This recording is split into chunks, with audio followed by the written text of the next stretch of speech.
তখন কিন্তু বলবেন না কেন আপনি ওনাকে পয়সাটা ফেরত দিন, পয়সাটা ফেরত দেন 2 টাকা করে। এইভাবে করবেন না। বাজারে সবজি অগ্নিমূল্য, সবজি কিনতে গিয়ে ছ্যাঁকা খাচ্ছেন ক্রেতারা। মুখ্যমন্ত্রীর নির্দেশের পরই জেলা জুড়ে অভিযান টাস্ক ফোর্সের। বেশি দাম নেওয়ায় বিক্রেতাকে টাকা ফেরত দেওয়া করে নেন অফিসাররা। টাস্ক ফোর্সের অভিযান শুরু হতেই বাজারে একাধিক সবজির দাম কমলো অনেকটাই।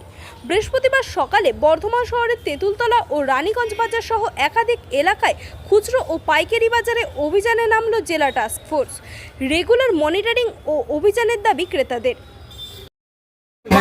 তখন কিন্তু বলবেন না কেন আপনি ওনাকে পয়সাটা ফেরত দিন, পয়সাটা ফেরত দেন 2 টাকা করে। এইভাবে করবেন না। আজকে আমরা তেঁতুলতলা বাজারে এসেছি, আরো আমাদের যাওয়ার কথা আছে।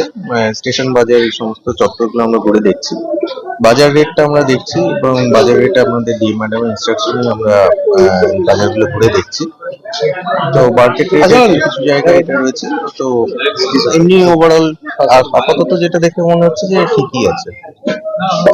অনেক জায়গায় তো বেশি দাম নিচ্ছে, যেটা কয়েকজন বেশি নিচ্ছে, তাদেরকে আমরা তাদের চালান সমস্ত কিছু আমরা দেখছি এবং আমরা যা অ্যাকর্ডিংলি ল সেটা কাজ করছি।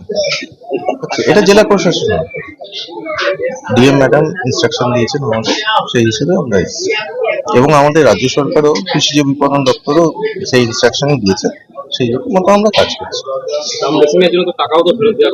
হ্যাঁ, দাম বেশি নেওয়ার জন্য মানে উনি দাম বেশি নিচ্ছিলেন আশেপাশে বাজারের তুলনায়, তাই জন্য উনি টাকা আমরা ব্যাক করেছি। যে কাস্টমারকে আমরা মানে আমাদের যে যারা রিটেলার রয়েছে তাদের সঙ্গে কথা বলে, আর আমাদের যারা কিনছে, বাজার যারা কিনছে তাদের থেকে আমরা জিজ্ঞেস করছি যে তারা কত দাম এই একজনেরই পেলাম তা সেটাই দেখছি আমরা।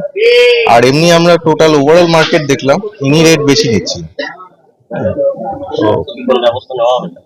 ব্যবস্থা নেওয়া হবে, আমরা ঊর্ধ্বতন কর্তৃপক্ষকে জানাবো। নাম সৌভিক সাহা, আমি পূর্ব বর্ধমান জেলা রেগুলেটেড মার্কেটিং।